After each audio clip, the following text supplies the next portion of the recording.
Hello everyone. Welcome to S learning with Shivam sir.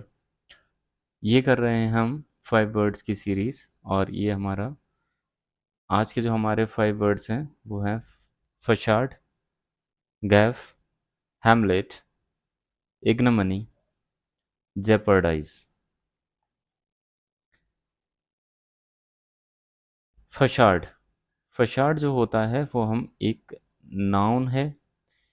फशाड का मतलब होता है एक ऐसा अपीयरेंस जो कि रियलिटी को नहीं दिखाता। हम बाहर की एक्सटीरियर चीज़ों को दिखाते हैं विदाउट नोइंग दी रियलिटी, तब हम उसको बोलते हैं फसाड। और इसको हिंदी में बोलेंगे मुखौटा। मुखौटा भी क्या होता है?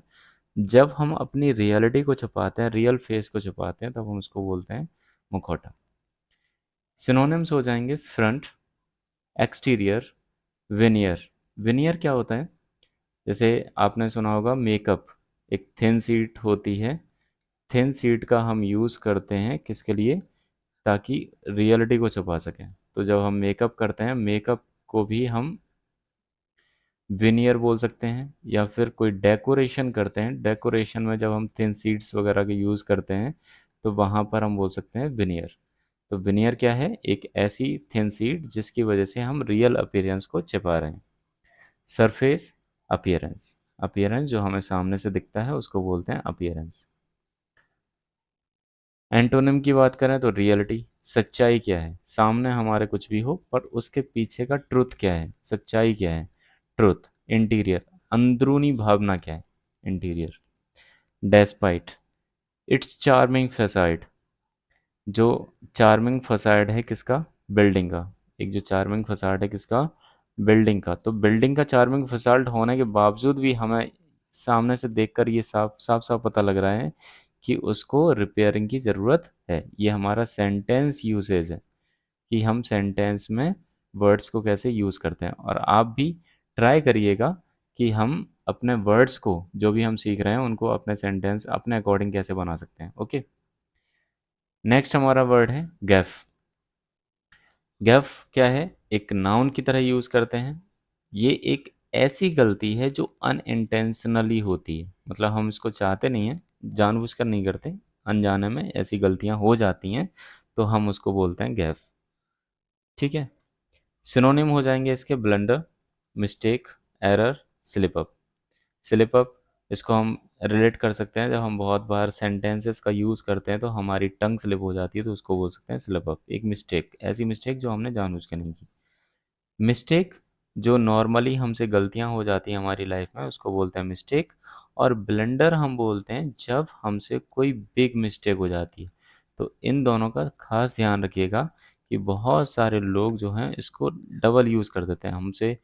बहुत बार सेंटेंसेस में हम लोग क्या कर देते हैं, मिस्टेक और ब्लंडर का दोनों एक साथ यूज़ कर देते हैं, तो ये गलत है। मिस्टेक, नॉर्मली जो गलतियां होती हैं उसको हम मिस्टेक बोल सकते हैं। जो बड़ी गलती हो जाती है, बिग मिस्टेक हो जाती है, उसको हम ब्लंडर बोलते हैं। ओके। प्रिसीजन, जब भी कोई वर्क करते हैं, कोई एक्ट करते हैं या फिर कोई एक्टिविटी करते हैं, तो हमारी सावधानी जो होती है, हम अपनी ज़्यादा से ज़्यादा उसको क्वालिटेटिव बनाने की कोशिश करते हैं, तब उसको बोलते हैं प्रिसीजन। ओके। एक्यूरेसी, एक्यूरेसी के साथ हमारा वर्क हो, करेक्टनेस, सक्सेस।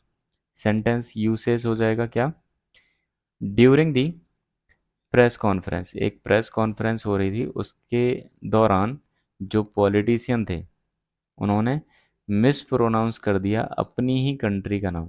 बड़ी दुर्भाग्य की बात है कि अपनी ही कंट्री का नाम आप सही से प्रोनाउंस नहीं कर पा रहे हैं, तो इसीलिए उन्होंने क्या किया, यहाँ पर एक गैफ कर दिया, यानी कि मिस्टेक कर दी, ब्लंडर कर दिया, जिसकी वजह से उनको वाइड स्प्रेड एम्बेरसमेंट का सामना करना पड़ा।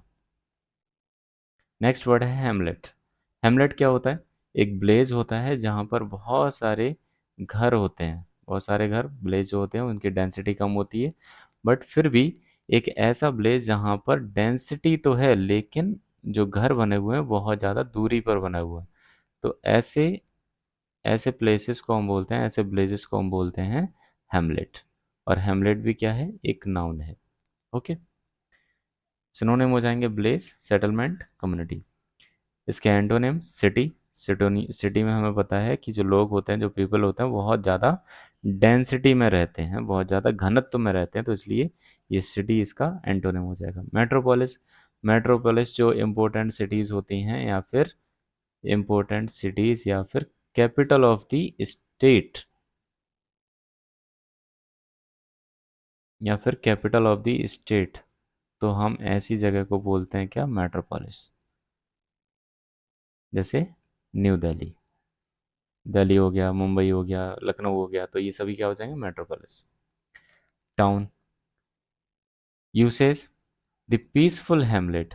पीसफुल हैमलेट, अगर हम बात करें पीसफुल हैमलेट की किसी भी वैली में, तो वो है एक perfect escape from hustle and bustle. Hustle and bustle, bustle का मतलब क्या है, एक रस वाली जगह होती है। जब हम सिटी की बात करते हैं तो सिटीज़ में बहुत ज़्यादा रस होता है, क्योंकि भीड़ भाड़ वाला इलाका होता है, तो बहुत ज़्यादा रस होता है, बहुत ज़्यादा धूड़ धक्कड़, बहुत सारी चीज़ें होती हैं, बहुत ज़्यादा शोर होता है, तो उसी को बोलते हैं हम हसल एंड बसल।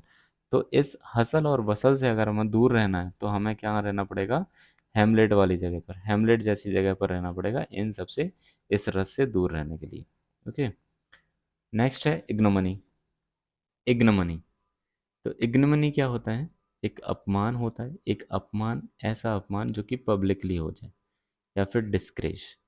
इसके सिनोनिम की बात करेंगे तो डिस्ग्रेस, ह्यूमिलिएशन। ह्यूमिलिएशन में क्या होता है, बेइज्जती या फिर अपमान, या फिर अपमानजनक, अपमानजनक। ओके।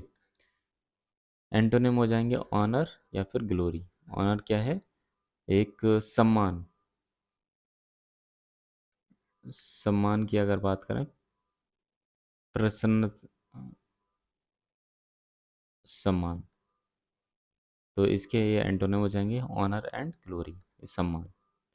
किसी को हम प्रेज करने के लिए, इसको हम प्रेज भी बोल सकते हैं, प्रेज भी इसका एंटोनिम हो सकता है।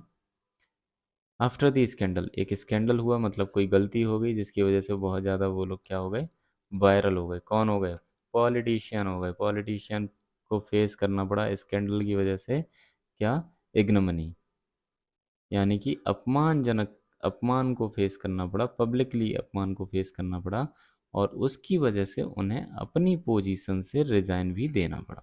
मतलब उन्होंने कोई गलती कर दी, उसकी वजह से वो वायरल हो गए, वायरल होने की वजह से उनको अपनी पोजीशन से रिजाइन करना पड़ा।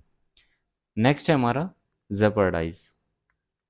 जेपर्डाइज भी वर्ब की तरह यूज होता है, और इसका मतलब है कोई ऐसा, ऐसी चीज़, किसी भी ऐसी चीज़ या फिर कोई भी ऐसा पर्सन जिसको हम खतरे में डाल रहे हैं, जिससे उसका हार्म हो सकता है, उसको कुछ लॉस हो सकता है, तो ऐसे खतरे को, ऐसे डेंजर को हम बोलेंगे क्या, जेपर्डाइज।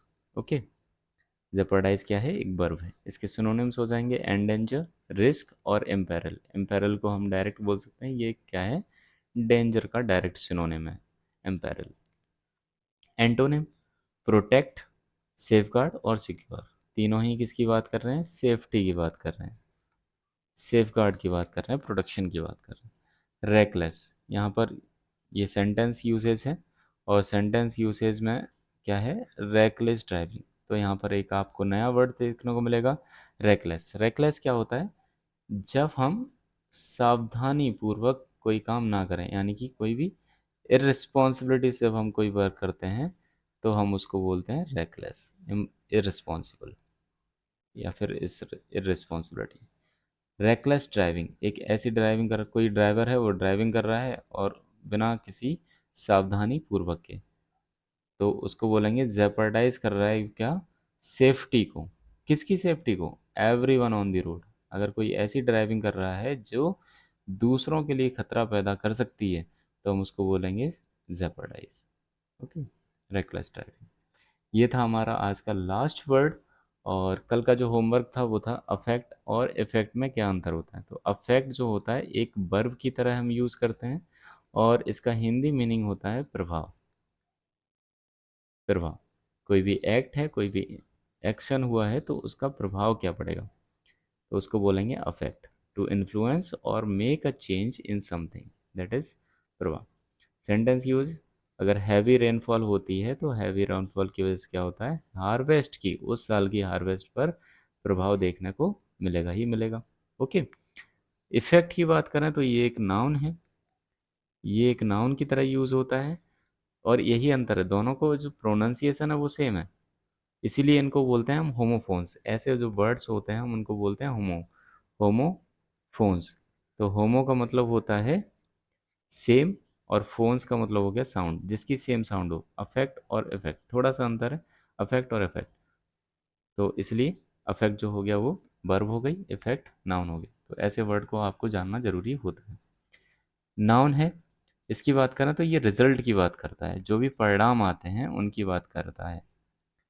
परिणाम, जो भी वर्क कर रहे हैं हम उसका क्या परिणाम होने वाला है, तो उसकी बात करते हैं effect. Sentence uses, the new law, एक नया लॉ बन रहा है, उसके सिग्निफिकेंट परिणाम देखने को मिलेंगे। सिग्निफिकेंट परिणाम देखने को मिलेंगे कहाँ पर? जो कि पॉल्यूशन हो रहा है उसको रिड्यूस करने में। ओके, तो ये हमारा लास्ट जो कल का होमवर्क था उसका आंसर था। और आज का आपका होमवर्क है, आपको बताना है डिफरेंस टू, टू और टू में। ये होमोफोन्स हैं तीनों, मीनिंग डिफरेंट है, इनका यूसेज भी डिफरेंट है, और वही आपको कमेंट बॉक्स में बताना है। Okay, thank you.